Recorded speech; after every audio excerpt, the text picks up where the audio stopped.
최근에 레알 마드리드가 이스코 선수를 통해서 보여준 것처럼 베르나르도 실바 선수에게 볼이 투입이 되면서 이 실바 선수로 하여금 뭔가 창의적인 장면 아니면 주변 동료들과 빠른 템포로 패스를 주고받으면서 상대를 교란시키는 장면들이 나와야 되는데 모나코는 확실히 이 3백에 익숙하지 않은 팀이고 그리고 유벤투스의 두 줄 수비를 깰 만큼 베르나르도 실바 선수를 전반전에 일단 활용을 잘 못했어요. 이제 그런 상황이 되다 보니까는 결국은 오히려 유벤투스가 역습을 할 때는 사실 이 3백의 약점인 또 측면 부위가 있지 않습니까? 측면의 공격력보다는 오히려 수비적인 약점이 노출될 수 있는 이제 기본적인 포메이션을 하고 나왔던 것이 사실은 모나코가 과연 골을 많이 넣어야 되는 상황에서 이것을 꼭 선택해야 했는지에는 좀 의문이 있고 물론 이런 건 있을 거예요. 만주키치 선수가 이제 올라오면서 공격을 할 때는 라지 선수로 하여금 만주키치 선수를 좀 제어할 수 있게 하는 뭔가 피지컬이 비슷한 선수를 투입하고자 하는 그러한 어떤 자르딘 감독의 생각이 있었는지는 모르겠습니다만 전반적으로 많이 준비되지 않은 상황에서의 이 3백은 사실 모나코에게는 제가 봤을 때는 약간 독이 됐다는 생각입니다. 자, 그런데 여기서 이 선수에게 굉장히 주목을 해야 됩니다. 바르잘리 선수죠.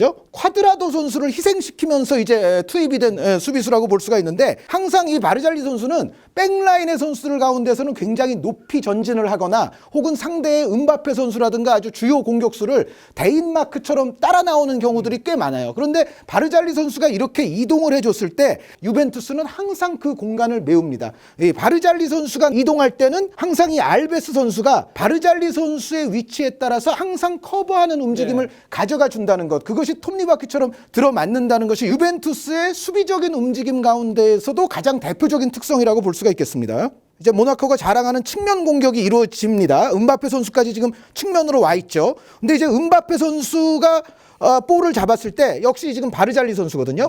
바르잘리 선수가 처음에 아까 알베스 선수의 위치를 고려한다면 사실상 지금도 4백처럼 쓰고 있었어요. 그런데 음바페 선수가 측면으로 왔을 때 바르잘리 선수가 거의 데인마크처럼 붙거든요. 그럴 때 알베스 선수가 노장임에도 불구하고 굉장히 빠른 속도로 바르잘리 선수가 움직여서 공간을 비워놓으면 항상 알베스 선수가 그 공간을 메워줄 움직임을 취해준다는 것이 알베스 선수가 공격뿐만 아니라 수비에서도 굉장히 이제 최선을 다한 도움을 주고 있다는 거죠. 자, 바르잘리가 나가니까 지금 이 상태에서 보세요. 지금은 바르잘리가 앞에 나갔죠. 하지만 알베스가 내려가면서 다시 4백이 된 거예요. 자, 바르잘리 선수는 계속 이제 음바페 선수를 괴롭히고 자, 여기서 알베스 선수가 내려와 있다가 또 수비적인 공헌을 하는 장면입니다. 여기서 이제 모나코가 양쪽 측면의 방향 전환을 통한 공격을 시도를 하거든요. 이번에는 만주키치 선수의 움직임을 한번 주목을 해보시기 바랍니다. 자, 지금 오른쪽 측면에서 왼쪽 측면으로 넘어왔죠. 자, 여기서 보시면은 바르잘리 선수가 지금은 측면 공간으로 많이 펼쳐져 나왔기 때문에 알베스 선수가 여기 들어갔어요. 그러니까 지금은 어떻게 보면 알베스 선수가 나머지 두 센터백과 함께 3백을 중앙에 형성하고 있다고 해도 과언이 아니고요. 여기에 이제 풀백처럼 뛰고 있는 알렉스산드로 선수가 있고 여기에 만주키치 선수도 여기까지 내려와 줍니다. 그러니까 상대가 모나코가 자신들의 장점인 측면의 빠른 방향 전환을 통한 공격을 시도할 때는 사실상 유벤투스는 6백이라는 거예요. 이럴 때 유벤투스의 포메이션은요. 제가 1차전, 2차전을 유심히 본 결과 6-2-2 포메이션입니다. 결국 유벤투스는 이날 3-4-2를 기본 포진으로 나왔지만 사실상 디발라 선수의 자유로운 움직임을 고려하면은 이것이 3-4-1-2일 때가 많고요. 그리고 기본적으로 모나코가 볼 소유권을 갖고 있을 때는 4-4-2가 기본형으로 보일 정도로 4-4-2로 뛴 시간이 길었습니다. 근데